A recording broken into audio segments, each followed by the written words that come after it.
Saludos cordiales, amigas y amigos. Libertad Regalado es de aquellas ecuatorianas que nació para recorrer el país y que a cada paso fue enamorándose de pueblos y culturas. Su necesidad de saber de manera sistemática le ha llevado a descubrir en las artesanías populares, en la gastronomía ancestral, en la literatura y la poesía, la identidad de nuestros pueblos. Los pueblos que no conocen sus tradiciones, su geografía, la historia, el valor de sus costumbres, corren el peligro de extinguirse. Libertad, con su esfuerzo y muchos años de haberse quedado en Manabí, es una de quienes mejor conoce al pueblo de Alfaro, el pasado y el presente. Por eso está aquí, para compartir lo que sabe y sobre todo para contarnos su gran historia de vida. Bienvenida, Libertad. Un gusto que podamos compartir contigo en la Caja de Pandora. ¿Qué es ser manabita? Tú naces en Jipijapa, ¿no? Sí. ¿Qué es ser manabita? Primero agradeciéndote, Rodolfo, el haberme invitado a este programa. Un placer. De gran sintonía a nivel del país. ¿Qué es ser manabita? Ser manabita es ser libre, primera cosa. Yo no sé si nos inyectan esa libertad desde que nacemos. El amar la naturaleza, el campo, el mar, ¿no? Nos hace que tengamos una manera de ver de forma distinta a la vida. Sí. Ser manabita es ser eso, libre.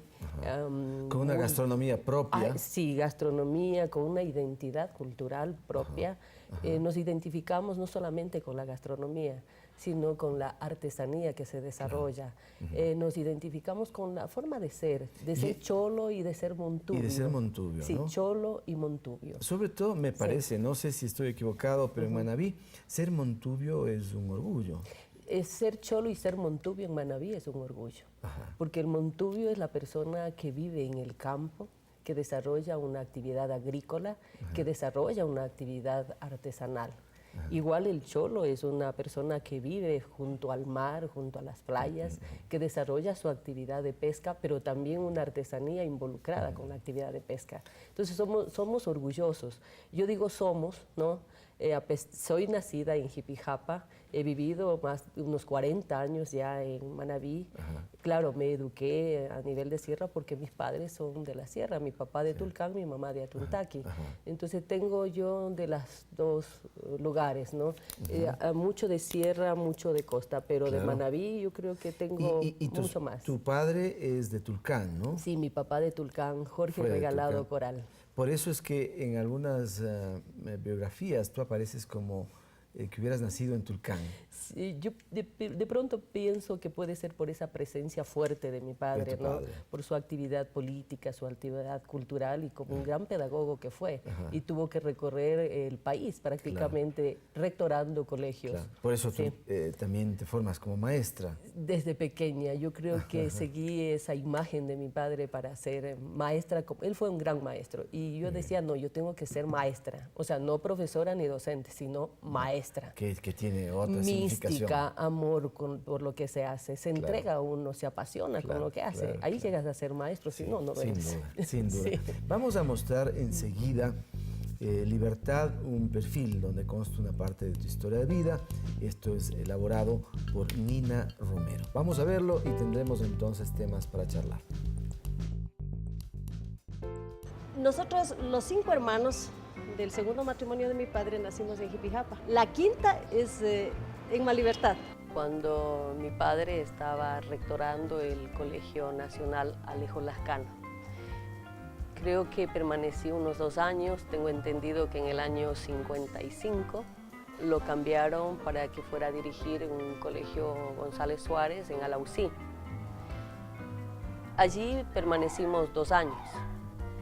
Fue, creo, la infancia más rica, más maravillosa, llena de paisajes, llena de aromas, llena de plantas, llena de animales, ¿no?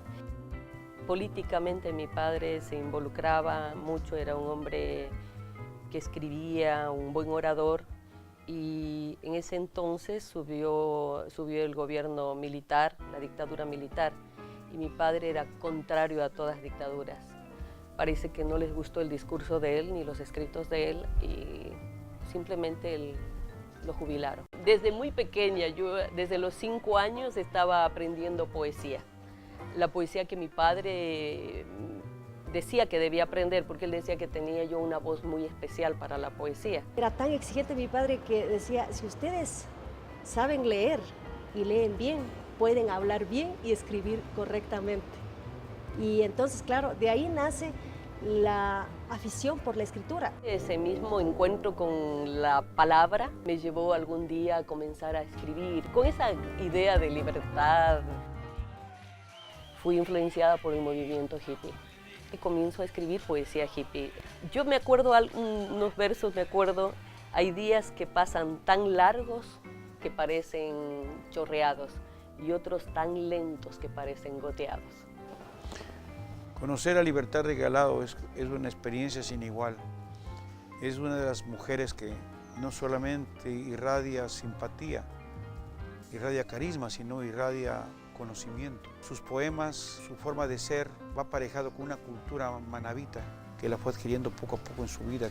Definitivamente Manabí tiene una característica que no lo tienen en otros lugares. Es la hospitalidad, la amabilidad de la gente, esa sensación de que no estás solo, de que tú puedes contar con el vecino. Y cuando te abren las puertas te invitan a comer.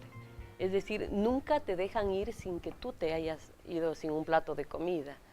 Me fui enamorando que de la caña guadúa, que las construcciones, que de ese café con tortillas, ¿no? Y me fui enamorando. Y eso ha sido para mí fuente de investigación. Pero un día me apasionó la caña guadúa tremendamente y trabajé e investigué. Creo que estuve amarrada a la guadúa unos 12 años. Paralelamente me fui apasionando de la comida manabita. Y esa pasión me llevó a investigar. Dentro de la gastronomía, que es lo que a ella le gusta, andar buscando las recetas por más simple que sean. El año pasado nos fuimos a Choni, hubo un festival gastronómico y nos fuimos y de repente Libertad desapareció. Se había ido a la cocina porque ella dice que nunca había visto nuestro achote, el refrito, y se metió a la cocina para buscar solamente el achote, ese frasquito rojo que ya no lo conocía. Es muy entregada, cuando se le mete algo en la cabeza es para adelante y no descansa hasta que logra su objetivo.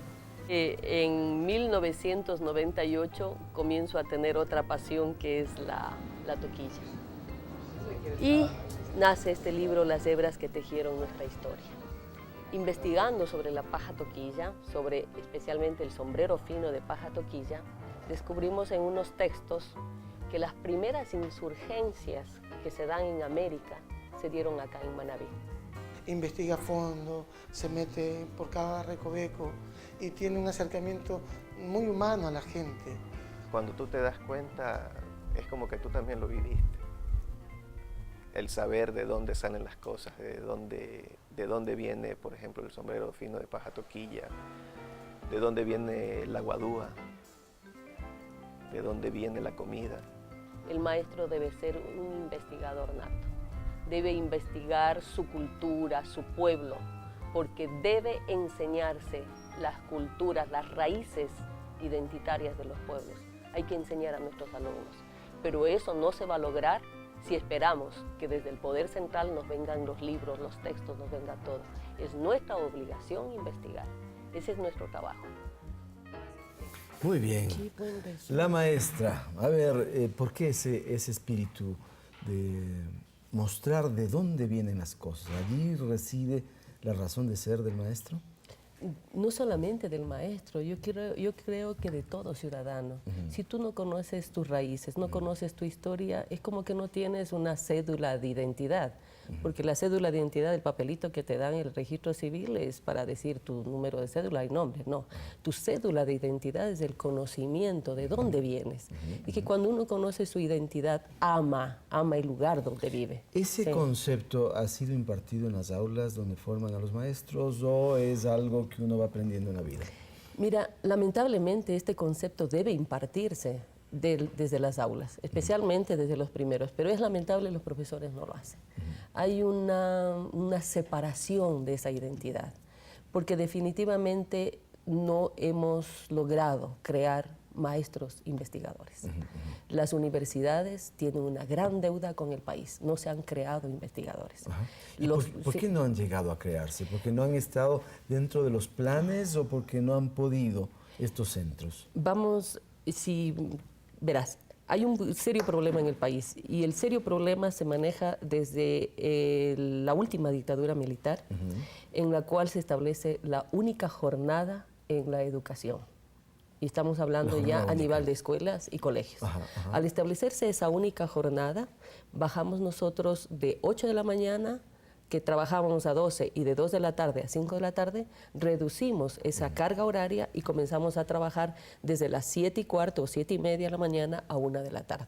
¿Y eso produjo el No solamente produce el plurimpleo, hay que recordar que tras estas reformas que se implantan en Latinoamérica, porque el Ecuador no es el caso, sino que el poder económico internacional necesita vender lo que comienza a producir. Entonces, si seguíamos manteniendo este tipo de doble jornada, estábamos siempre manteniendo una mujer en la casa, cuidando hijos, cocinando y haciendo las cosas que tenía que realizar, más una actividad dedicada a coser. No, allí la mayoría de las mujeres, son pocas las que están en la actividad laboral. El manejo de la única jornada obliga prácticamente ya a que la mujer también, a la par que el hombre, comiencen a trabajar de manera intensa los dos. Y los sueldos, en vez de ayudarles, comienzan siempre a faltar, porque nos volvemos consumistas. Claro, importante el criterio de Libertad Regalado, maestra, escritora, investigadora, tan interesada por la cultura ancestral, por nuestros pueblos, por las tradiciones. Vamos a seguir hablando con ella, esta manabita de Hippie Japa, que nos acompaña en la Caja de Pandora. Venimos enseguida, no se vayan.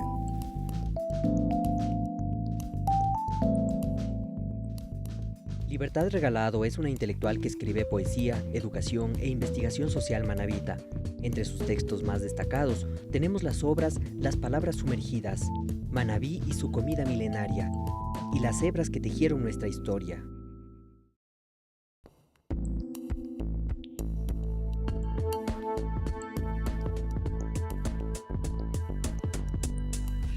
El maestro no solo tiene que enseñar la parte técnica, sino sobre todo la parte social y humana, dice nuestra invitada aquí, Libertad Regalado, y tiene mucha razón. Antes, señoramos cómo eran las jornadas anteriores en la educación de doble jornada, probablemente había mejores posibilidades para satisfacer necesidades de formación integral del chico, porque el proceso era en la escuela y en la casa. Pero ahora han cambiado los tiempos. Vivimos una sociedad de intensa actividad, tú ya dijiste, de gran consumismo, padre y madre trabajan, ¿no? Eso no vamos a poder cambiar fácilmente. Yo creo que sí se va a poder, sí, desde las escuelas y desde los colegios comenzamos a formar a estos nuevos padres de familia que tenemos, ¿no? Que son padres de familia que simplemente son dadores, ¿no? Dan lo que los hijos piden. Los hijos piden y ellos dan, nada más. Claro. Porque de alguna manera quieren a falta de tiempo, retribuir, ¿no?, el tiempo en lo que les compran. Retribuyen de esa manera. Pero toda esa formación que es vital desde la familia se la deja de pronto a una persona que les ayuda en la casa, ¿no? Y frente al nuevo maestro que tienen nuestros niños, niñas y adolescentes, que se llama Internet y televisión. ¿Sí? Ese es el nuevo maestro. Claro. Si la televisión, algunos de mala calidad, ¿no? No, la mayoría de mala calidad. Perdóname, la mayoría. Si vemos Quería ser nosotros, diplomático. No. Yo tú vas al punto. Estoy haciendo una investigación que me lleva a decir qué ven nuestros niños, niñas y adolescentes. Ven violencia, sexo y todo lo que tenga que ver con traiciones, ¿no? Entonces estamos educando para la violencia, el sexo, la traición y el delito. Telebasura. ¿Y en qué viene eso? Viene en las famosas telenovelas que pasamos desde no sé qué hora hasta qué hora, ya. Entonces, un niño que está frente a un televisor 3, 4, 5 horas viendo violencia, sexo, delito traición viendo, ¿no? Está recibiendo una información subliminal, ¿no? Por eso el índice de agresividad en este momento en las escuelas y en los colegios, en los estudiantes, es de Pero entonces altísimo. tiene que cambiar la calidad de la programación. Bueno, tendrá que cambiar la calidad de programación por un lado. Si no podemos eso, los padres tendrán que ver cómo ir dosificando lo que sus hijos ven en la casa. Es decir, si van a acceder al Internet, ¿qué programas mi hijo puede ver en el Internet? Claro. Y eso significa que yo tengo que formar en disciplina a mi hijo. Y ahora puedes también ejercer control desde el propio aparato. Puedes ejercer, es decir, no necesariamente el televisor está ahí, no. ¿Qué programas van a educar a mi hijo? Si yo sé que los niños van a pasar la tarde en la casa frente a un televisor, muchos, ni siquiera una persona cuidándoles. Entonces, dosifiquemos los programas que van a ver nuestros niños y niñas y adolescentes en la televisión. Y el Internet, los padres también tienen que manejar controles en el Internet. Es decir, mi hijo, el Internet está aquí, pero tú vas a usar esto, que te va a formar. ¿Sí? Entonces, esa situación tenemos que trabajarla y fuerte. O sea, no hay medias tintas, no. O se hace o se hace. Sí. Si no, lo que tenemos es lo que está pasando en las instituciones. Ahora el público entiende por qué estamos ante una persona que se llama libertad, ¿no? Que también está ejerciendo bien el concepto de su nombre. Quiere luchar por libertades para una sociedad que viva mejor. Una sociedad que tiene problemas, serios problemas ahora, pero que debe cambiar. Tiene que hacer muchas cosas para cambiar. A ver, vamos con la parte interactiva. Libertad, te proponemos que abras en el orden que tú prefieras cualquiera de estos videoclips. Yo pensaría futuro, histórico. Milenario, histórico. Histórico. ¿Sí? ¿Por qué lo histórico? ¿Te identifica? Me identifico mucho porque hay ciertas situaciones que no se han dicho. Yo planteo la siguiente situación. La historia se escribe desde el poder. La historia de los pueblos se escribe desde el poder, ¿sí? Entonces, hay mucha historia que subyace en el pueblo que no se conoce. Entonces, es muy importante eso, lo que hablábamos al principio, investigar. ¿Qué es lo que no se ha dicho? Muy bien. Ya. Vamos a ver, ¿de qué se trata? Tú tienes el control, un solo clic en el icono de histórico y veremos este video.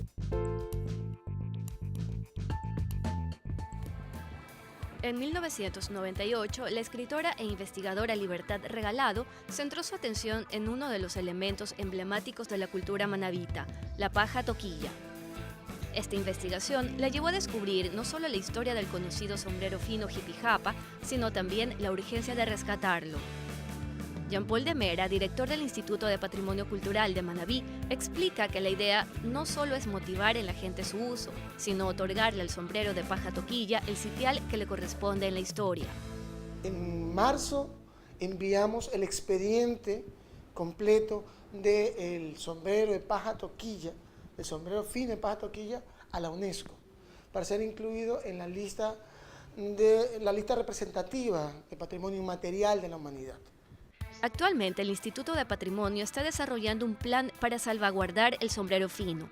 Este programa busca conservar el conocimiento que recibieron los tejedores de sus antepasados. Más que el producto sombrero, es el saber tejer, del conocimiento artesanal para poder hacer esto.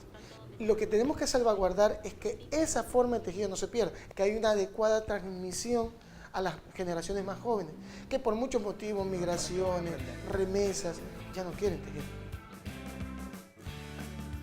Para evitar esto, pondrán en marcha el Centro de Transmisión del Conocimiento del Tejido Fino de Paja Toquilla en la parroquia Pile, lugar en el que se concentra la mayoría de los artesanos.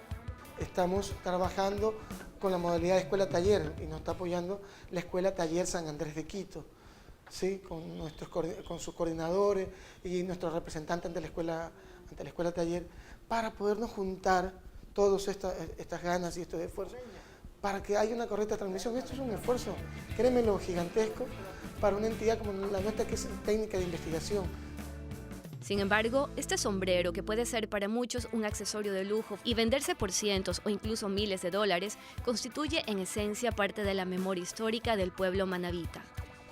La memoria de las luchas liberales, la memoria de nuestros indígenas, de nuestros hermanos actuales. Y es que, según el libro Las hebras que tejieron nuestra historia, escrito por Regalado, el sombrero financió la revolución liberal en Ecuador, de la mano de la familia Alfaro. Fue don Manuel Alfaro quien abrió la ruta comercial de los sombreros de paja toquilla a Estados Unidos e Europa. Años más tarde, su hijo Eloy sigue los pasos del negocio familiar mientras siembra en el país las ideas de libertad, igualdad y respeto. Y aquí está el por qué el manabita es así. Porque primero es un manabita, después ecuatoriano. Muy bien, allí está Alfaro. Ese es el telón de fondo histórico, porque gracias a su empuje era un comerciante próspero, ¿no? Su familia, su padre, después él, con ello financia la propia revolución liberal y de otros países. Sí. ¿Qué otros países? Venezuela, Colombia, Perú, Costa Rica, Cuba. ¿Sí? Es importante porque Eloy Alfaro... Pero, dime. Venezuela estaba libre ya. No. Es que antes de Ecuador es primero Venezuela. Pero la revolución de Venezuela está Eloy Alfaro financiando parte de esa revolución. Es más, Eloy Alfaro es recibido con víctores cuando se produce la revolución en Venezuela. Con víctores. Sí. De corte liberal. De corte liberal. A ver, lo que pasa es que se instaura el liberalismo en el continente latinoamericano, ¿sí? Y eso nace en la casa del Alfaro en Panamá, donde son las reuniones de todas estas personas, de los ideólogos del liberalismo en Latinoamérica. Ahí se reúnen, ahí se conoce pues con Martí Alfaro, se conoce con Macedo. Es allí donde van a comenzar a gestar esta gran revolución liberal que va a ir país por país. Es decir, primero van a ser otros, no necesariamente es Ecuador primero. Está gestando estas revoluciones y Alfaro se convierte en un mecenas del movimiento liberal en Latinoamérica. Esa es la visión que nosotros conseguimos a través de lo que hemos investigado. Por ello, tiene monumentos en algunos países. Sí, tiene monumentos en Costa Rica, en Cuba, incluso en Panamá hay monumentos de Alfaro. O sea, yo los conozco, calles, lugares que se llaman parques. Y era un hombre suficientemente rico como para, a través del sombrero de paja toquilla, haber conseguido los recursos que le permitan ser mecenas. Sí. Desde 1864, Alfaro se encarga de la casa comercial que había en Panamá, ¿no? Es una casa comercial por donde sale el sombrero a todo el mundo, ¿sí? Se lleva el sombrero desde Montecristi. ¿Cuál es el mercado principal? El mercado principal es Estados Unidos. Es Europa, ¿sí? Y desde luego otros países, ¿no? Pero esos son los mercados. Hasta hoy el sombrero fino, porque tenemos en el sombrero muchas categorías y todos se venden. Todos salían por Panamá. Y te voy a proponer lo siguiente, que hagamos una pausa, que volvamos inmediatamente y que le podamos decir al público, ¿no?, cómo se elaboran los sombreros. Los de Manabí son distintos a los de Cuenca. Tienen unas cosas tan especiales que vale la pena compartir con alguien que sabe muchísimo de historia y de sombreros también, con nuestra invitada, Libertad Regalado. Venimos enseguida. Ecuador es famoso mundialmente por la calidad de sus sombreros de paja toquilla. Estos sombreros pueden tomar de 2 a 6 meses de elaboración y nacen de la habilidad de tejedores que usan la toquilla, una especie de palmera sin tronco de la que se saca paja muy delgada para obtener un tejido ajustado que produce el sombrero más fino del mundo.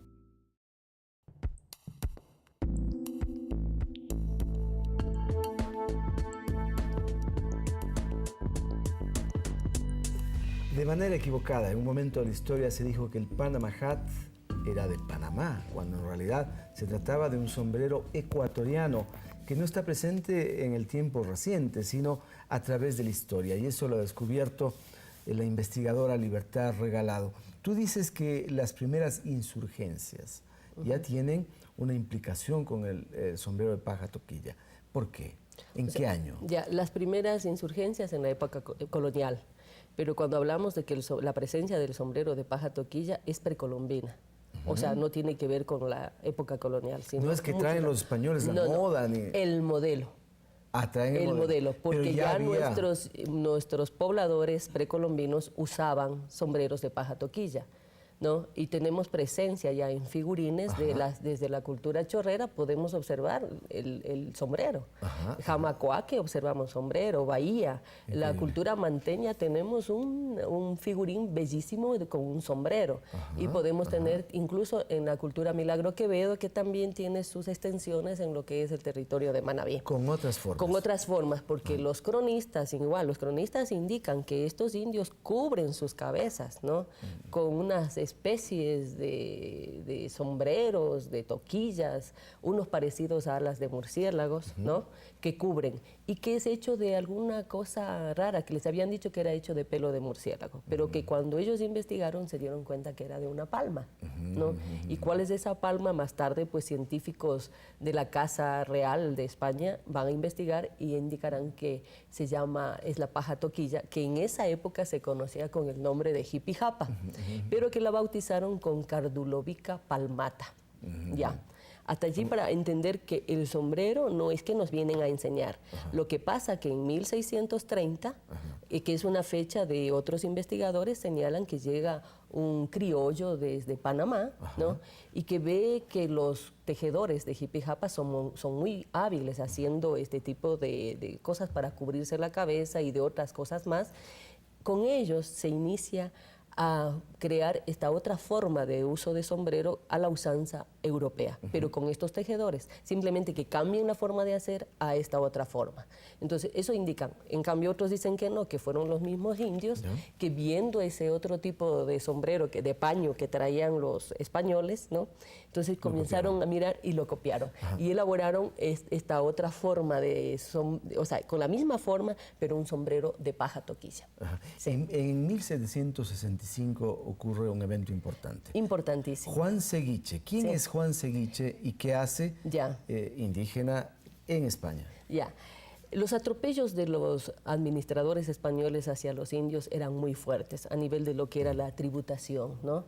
Entonces vemos a Juan Seguiche que viaja de Polizón a España, a Madrid directamente a denunciar los abusos de las autoridades españolas en la tenencia de Puerto Viejo, ¿no? Entonces, desde ahí nuestros indios comienzan ya a denunciar. Más tarde lo hace Manuel Inocencio Parrales igual, consiguiendo la cédula de 1780 en que el rey ordena que las tierras del común de indios de Jipijapa pertenece a los indios de Jipijapa y que se les respete ese derecho, ¿no? ¿Quién hace la crónica de Juan Seguiche? De Juan Seguiche, ahorita no sé si es Marisa Arauz o la señora Carmen Dueñas, ¿sí? Que son investigadoras sobre las insurgencias en Manabí, que a través de sus investigaciones yo puedo detectar que hay insurgencias en Manabí mucho antes de las que nos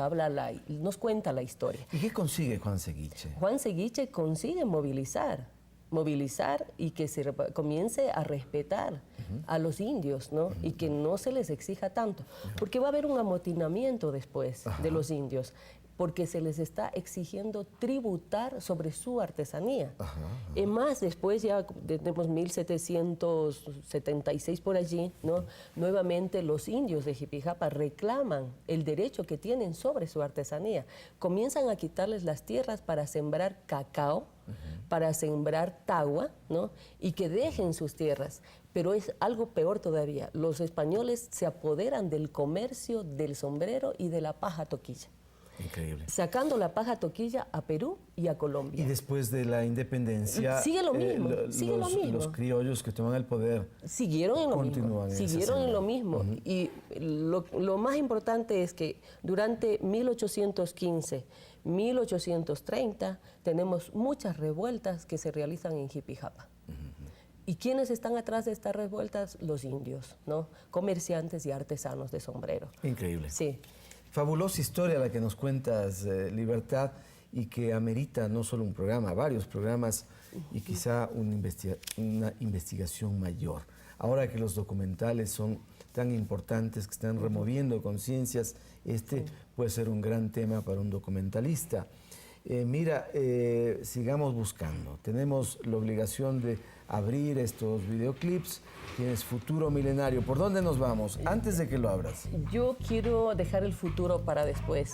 ¿Quieres dejar el futuro para después? Después, ¿Te siempre interesa el presente? me interesa siempre el presente, porque el futuro no lo tengo y no sé si lo voy a vivir. Pero lo es el milenario- hoy el que vivo. El ayer me ayuda a vivir el hoy. ¿Prefieres milenario entonces? Sí, prefiero ¿Y por qué milenario. milenario? ¿Cuál es la significación que haces de lo milenario? Lo milenario a mí me atrapa mucho porque Manabí es milenario en su cultura, ¿no? Entonces quiero mirar esa parte. Perfecto, Sí. muy bien. Tú eres nuestra invitada, allí tienes el control. Vamos a ver, milenario. La cocina manabita es apreciada no solo dentro de esta provincia, sino en el resto del país. Productos como los mariscos, el verde y el maní son infaltables en la mesa, pues forman parte de las más variadas recetas. Una de las preparaciones más apetecidas por los ecuatorianos es el ceviche. Pescado, camarones, conchas y calamares forman parte de este exquisito plato que seduce hasta los paladares más exigentes.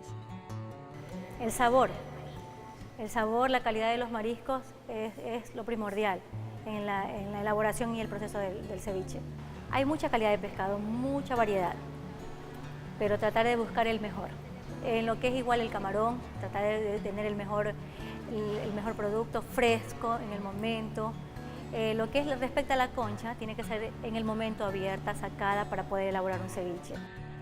Sin embargo, Manabí ofrece mucho más en materia gastronómica gracias a la creatividad de su gente. Claro, puede hacer el biche con esas tres cosas, pescado, maní y verde. También puede hacer la sopa de plátano con maní y pescado. También unas bolitas de pescado que se hacen con verde, y es lo mismo que el corviche, sino que se hacen en bolitas. Libertad Regalado admite que la provincia de Manabí la enamoró con sus sabores y aromas, y esa pasión la llevó a investigar sobre los ingredientes que los hacen posibles. Tengo buenos amigos arqueólogos, antropólogos, que me ayudaron con mucha documentación, incluso paleobotánica, para poder entender que los elementos que se usaron hace miles de años se siguen usando en nuestra comida, que es maíz, maní, yuca, plátano, zapallo, camote, ají, tomate. Y es que para los manabitas, la buena mesa representa más que el disfrutar de los alimentos. Nosotros, por ser manabitas, viene de nuestra cultura, nuestros ancestros. Todo lo que comemos, todo lo que tenemos es por nuestros ancestros, la cultura que nos enseña. Y tenemos siempre cariño por aquello que nos recuerda algo. En nuestra infancia, las costumbres en la comida, la alimentación que siempre ha sido el centro. Yo creo que en todas las culturas la alimentación, una cocina, una buena mesa es el centro de reunión de un conglomerado de personas. Allí está, productos milenarios que convocan en la mesa. La comida es cultura, Sí. en suma, es la representación de la vida, recrear el entorno, llevar ciertos elementos a la mesa y compartir. ¿Qué es lo que resulta inevitable en una mesa manabita? En una mesa manabita, plátano, maní, la sal prieta. O sea, plátano, maní, maíz. O sea, la sal prieta, digamos, maíz, maní, que es la famosa sal prieta que la ponemos aquí en el centro. Un platanito asado o un maduro. Sal prieta conformada por qué elementos? Por maíz, Para quienes no sepan. maíz y maní. Maíz y cilantrito, algo de color, ¿sí? Un poquito de Sí, sal. es un proceso de tostar el maíz, tostar el maní, molerlos, un poquito de sal. Pero este ingrediente, con un platanito asado, un madurito, tú coges un pedacito, lo aplastas así, te sirves, es una delicia. La sal prieta debe estar en toda mesa, manabita. Y el Acompaña plátano y el los maduro. diversos Sí. platos.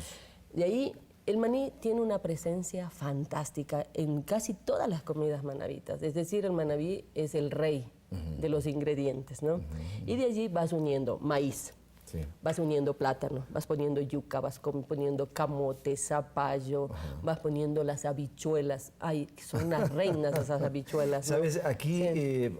empezando por quien está frente a ti, se le hace agua a la boca con lo que dices. Sí. Y la misma salivación encuentro en el los resto. compañeros camarógrafos, ¿no? Sí, es que... Están pidiendo con urgencia un plato manabita. Por ejemplo, te voy a poner un plato que es muy especial, ¿no? Que lamentablemente no lo tengo en los restaurantes manabitas, que se llama greñoso. Ajá. Para mí es un plato fundacional de la comida manabita. ¿Qué lo conforma? Lo conforma Puede ser una carne, que puede ser de gallina, puede ser de cerdo o puede ser de res. Repíteme el nombre. Greñoso. Greñoso. Sí, pero el greñoso tiene su base con el maíz, ¿Ya? el maní. Te pediremos cuando volvamos de la pausa Sí. que nos des una receta sencilla. Perfecto. Para que quienes están en casa, hombre o mujer, compartiendo las labores de cocina, puedan tener ese desafío de hacer un plato manavita propuesto por nuestra invitada Libertad Regalado. Venimos enseguida. La gastronomía manabita es una de las más exquisitas, variadas y extensas del país.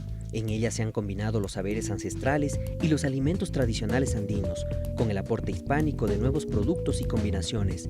Entre los ingredientes más utilizados en su cocina tenemos el plátano, la yuca y el maní, que son su base culinaria.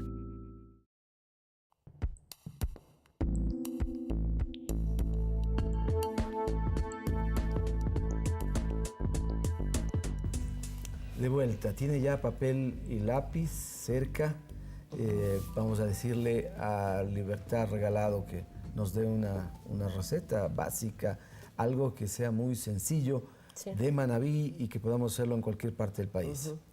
Yo hablaría de un sango de zapallo con maní y camarones. A ver, ¿cómo lo preparamos? Ya, ¿cómo lo preparamos? Cogemos el zapallo un pequeñito, lo troceamos, Sí. lo colocamos en una agüita con toda cáscara, o sea, no le quitemos cáscara, ya. en una agüita a hervir, ¿sí? Que hierva allí. Perfecto. Ya Paso una uno. vez que está suavecito, sacamos, quitamos el agüita, la ponemos acá a un lado un poquito porque la vamos a necesitar. Ajá. Sacamos la comidita de la cáscara y ya la tenemos como una especie de un puré. Y la cáscara desechamos. La cáscara la desechamos. El maní, y si podemos conseguirlo ya molido, perfecto. Y si no lo conseguimos, tostamos, molemos el maní, ¿no? Ya, muy bien. Este maní lo vamos a disolver con la agüita. Lo disolvemos, ¿no? Porque esto lo vamos a aumentar acá. Ahora cogemos cebollitas, unos cebollines largos que tenemos allá, cilantrito que Pero en la tenemos sierra allá. podemos poner una cebolla blanca, no hay problema. Sí, podrías poner Ya. cebolla blanca y cilantro. ¿Y ¿no? cilantro? Un poquito de pimiento verde picado bien finito, Perfecto. cebollita perla. Ajá. Picado bien, pero bien finito. Ajá. Hacemos un refritito con un Perfecto. poquito de aceite, un poquito de color. Hacemos el refritito. Y ponemos allí, que refría, ¿no? Colocamos ya nuestra puré de zapallo, hemos disuelto ya el maní, colocamos y comenzamos a que eso nos hierva. ¿Sí? ya. Aparte salteamos los camarones. ¿no? ¿Camarón o pescado? Pescado, camarón, pulpo, carne. Cualquier marisco. Y cualquier carne. Cualquier marisco y cualquier cualquier carne. carne. Sí, Ah, que ya perfecto. está previamente cocinadita. Muy bien. En cuestión del marisco salteamos. ¿Tiempo que nos demoraría? De saltear el marisco unos 3 minutos, Ya. nada más. Salteamos el marisco con sal y un poquito de pimienta, ¿no? Correcto. Y colocamos acá. Y damos la vuelta, Y damos y la la vuelta vuelta. Y yo creo que es un plato que lo tenemos en 10 minutos. Magnífico, bueno, Sí, entonces... riquísimo. eh, Sanguito de zapallo con maní y camarones salteados. a lo Libertad Regalado. Sí, lo más suave, porque de ahí tenemos recetas ya de chefs, ¿no? Por ejemplo, Mario tiene una receta en mi libro, Mario Serna, que él ya me pone a hornear las cosas, pero ya es a otro nivel, ¿no? O sea, él quiere que la comida manabita sea comida gourmet, porque él dice que es una maravilla la comida manabita. Claro, Sí. bueno, son desafíos también que Sí. tienen algunos Sí. chefs, ¿no? Sí, tomando recetas básicas. Claro, de estas recetas nuestras, pero volverlas platos especiales en cualquier restaurante de categoría, ¿no? Claro, Y claro. brindar a las personas con la comida manabita. La comida manabita está dispersa en muchos lugares del país. Sí. ¿En el exterior ocurre lo mismo? Lo mismo. Sí, ¿es migrante también Sí, el manaba? El manaba es migrante. Si tú estás en Nueva York, yo he estado en Nueva York, comida manabita. He estado en New Jersey, comida manabita. Sí. Madrid, comida manabita. Es decir, que donde vamos, como que ponemos nuestro sello, ¿no?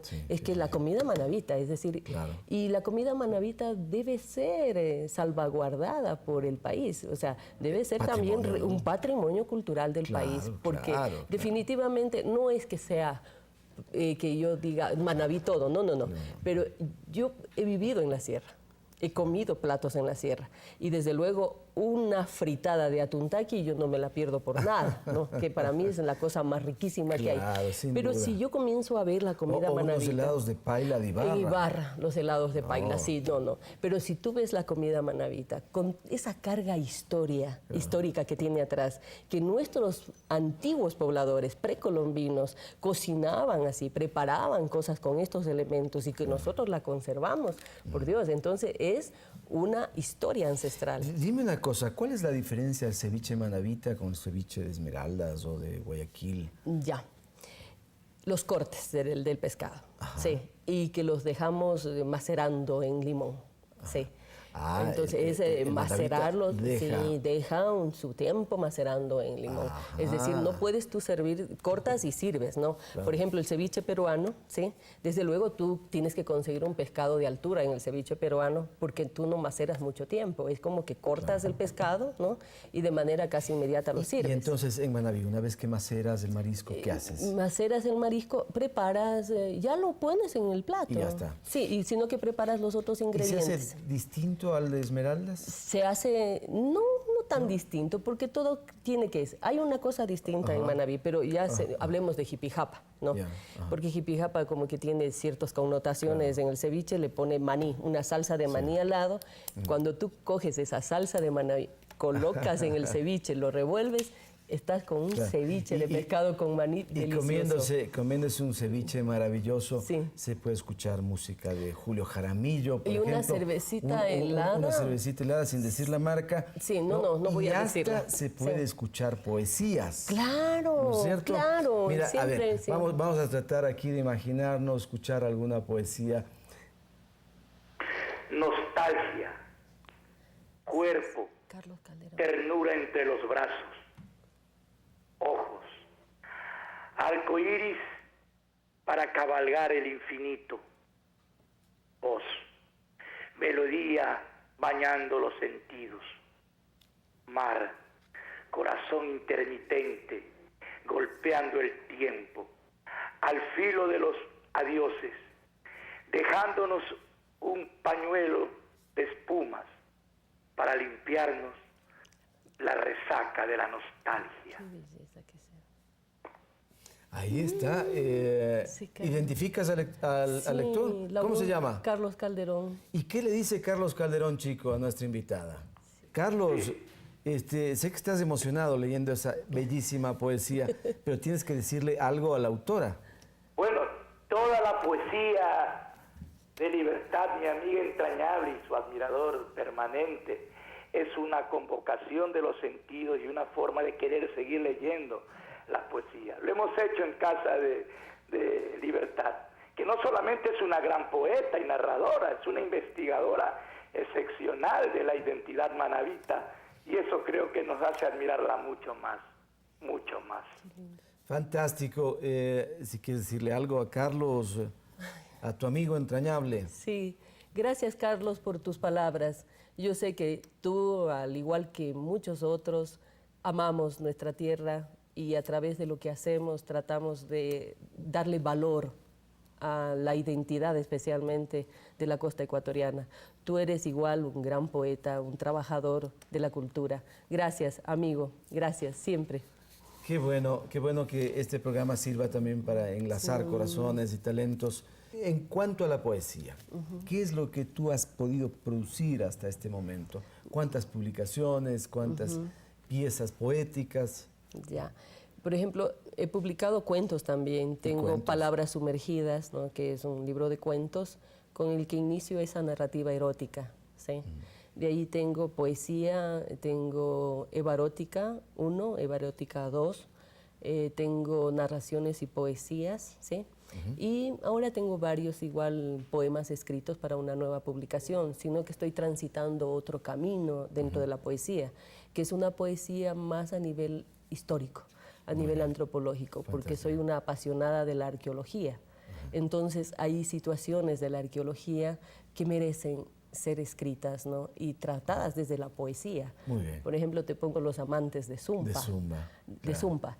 que es en Santa Elena, ¿no? Entonces a través de eso y crear poesía a través de eso, ¿no? O de lo que se descubrió en Japotó de restos de un niño, encima de él estaba una rana en arcilla y al lado la figura de una mujer, ¿no? Embarazada. El que era la madre, ¿no? Entonces, eso, ¿qué te evoca? El arqueólogo hace una descripción de eso, pero el poeta se emociona, sí, claro, los sentidos, claro. ¿no? Sí. Y quisiera que sigamos hablando de este tema apenas volvamos tras la siguiente pausa. Es Libertad Regalado, aquí en la Caja de Pandora, permitiéndonos disfrutar de sus recuerdos, de su trabajo. Ya venimos.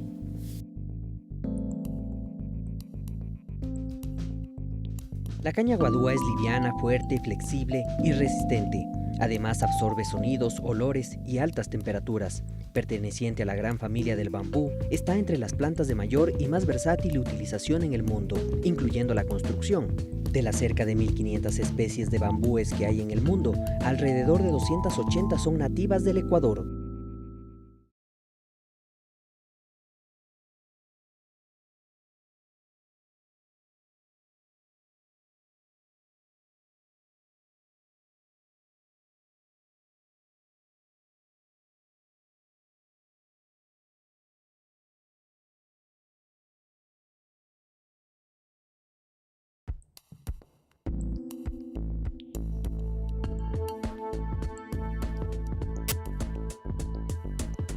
Vemos ya a la parte final de la Caja de Pandora con Libertad Regalado, disfrutando de su presencia, de su enorme trabajo. Me encantó lo de Carlos Calderón y tú has empezado, antes de que hagamos la pausa, a hablar de lo que significa ahora tu proceso literario.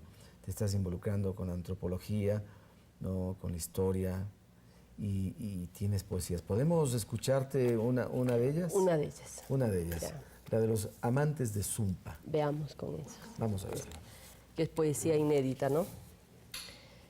Todos conocemos que los amantes de Zumpa es de la cultura Las Vegas. Estamos 7.000 años atrás. El poema dice así: cuando llegue la hora de la eternal partida, el instante del nunca más, ese aciago momento que tanto tememos, del que tanto huimos, ansiaré tu compañía, me anclaré en tu sombra, me anudaré a tu corazón. Si a la luz del día nuestro amor huyó, no quiero estar sola en esa oscura tumba. Haz que tu cuerpo sea el peso que me sostenga en ese mundo. Baja conmigo, amor, que si la vida nos acogió en sus impredecibles brazos, dejemos que la muerte nos conduzca por aquellos caminos del misterio. Diles a quienes quedan que coloquen piedras en nuestras coyunturas para que no nos alcance la tentación de la huida, que dejen caracoles en cada esquina para que el sonido del mar nos acompañe en las noches del silencio. Pídeles que nos unan en un abrazo, que cada parte tuya esté sobre las mías, que cada parte mía se confunda entre las tuyas. Y por último, amor, deja que mis sueños eternamente reposen sobre tu pecho. Qué bonito. Esto inspirado en los amantes de Zumpas. Sí. De Zumpa. Recordemos cómo se los encontró, cómo estuvieron ellos abrazados eternamente. Karen Stotter, que hace el descubrimiento eso, cuando descubre este entierro, encuentra a un hombre y a una mujer entrelazados, abrazados. Ella, la cabeza de ella sobre el pecho de él, o sea, los huesos, ¿no? Pero habían piedras grandes colocadas en los hombros, colocadas en las caderas, colocadas a nivel de rodillas, ¿no? Según la arqueóloga, era para que no salgan de allí, no permitirles irse ni salir, porque era una especie de castigo. Y los caracoles significan vida alrededor. O sea, hay esa dualidad, ¿no? Te estamos castigando, posiblemente ellos huyeron, estaban en una relación que no era aprobada por ese pueblo, los enterraron así, porque es el único entierro que tenemos las piedras esas allí. Y es un abrazo de más de 7.000 años. Fantástico. Sí, eterno. Es para una poesía, ciertamente. Sí, es que te impacta. Y entonces, ¿esta producción tuya se viene cuándo? ¿Tienes fechas ya Tengo de bastante poesía ya, unos 40 poemas, pero siempre aprendí de Miguel Donoso Pareja, mi maestro, ¿no? Hay que dejar descansar. Léelos, corrígelos, lees. Cuando ya te enamores de lo que hiciste, publica. Es como el buen vino, ¿no? Sí. Hay que dejarlo que descanse. O como cuando haces pan, que leude la masa, ¿no? Que crezca, sí. Ese es un proceso, Muy bien. Libertad, nos queda hablar del futuro. Ya, veamos qué dice ese Hablemos futuro. del futuro.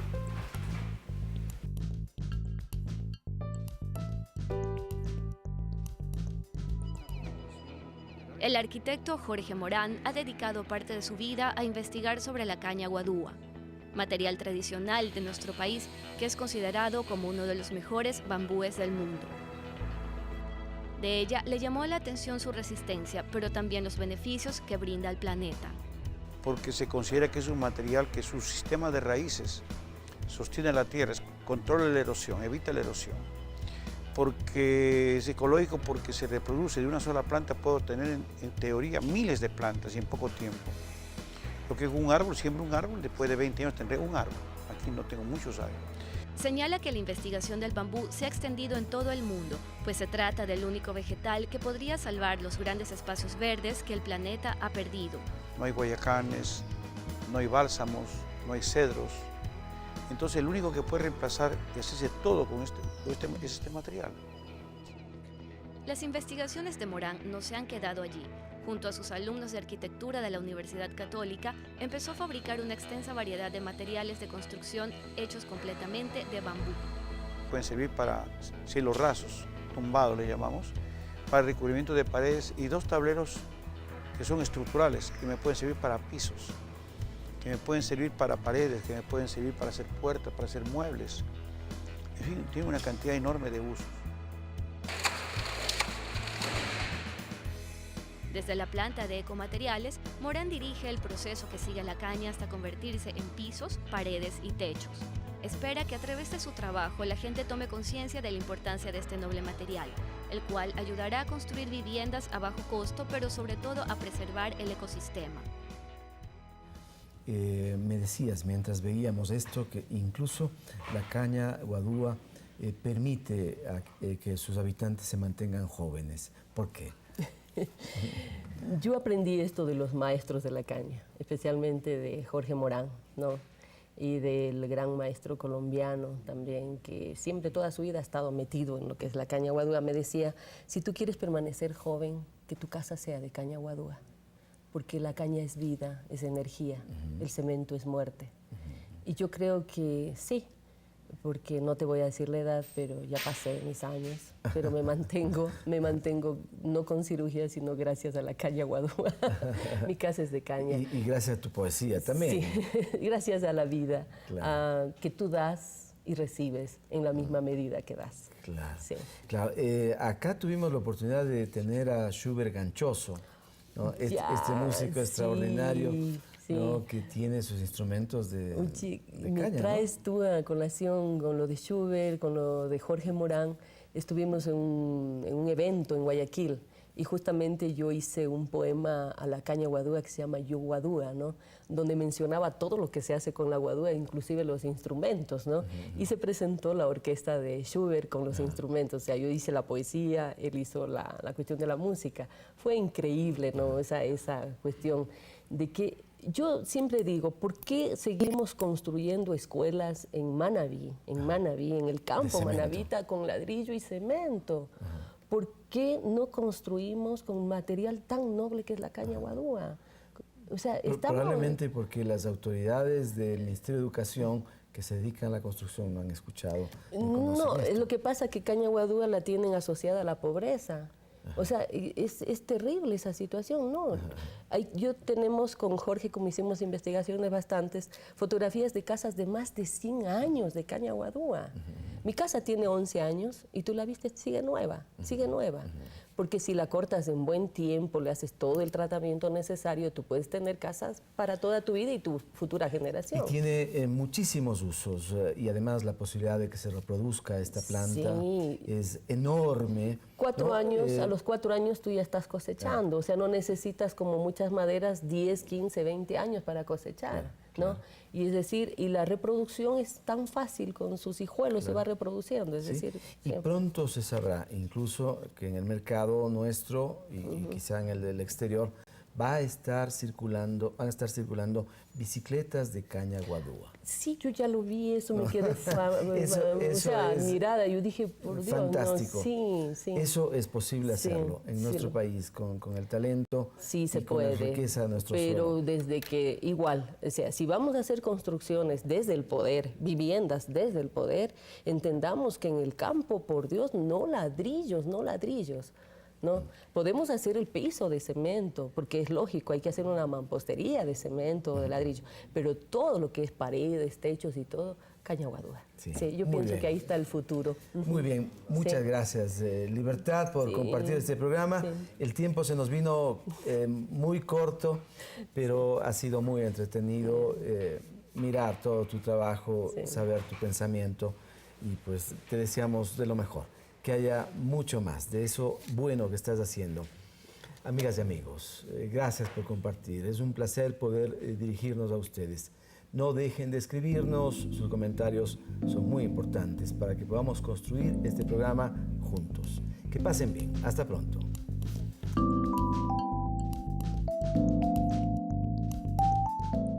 Felicitaciones y sigan adelante, difundiendo y promocionando a nuestros embajadores culturales, presentando a nuestros artistas al mundo. Laura Zapata.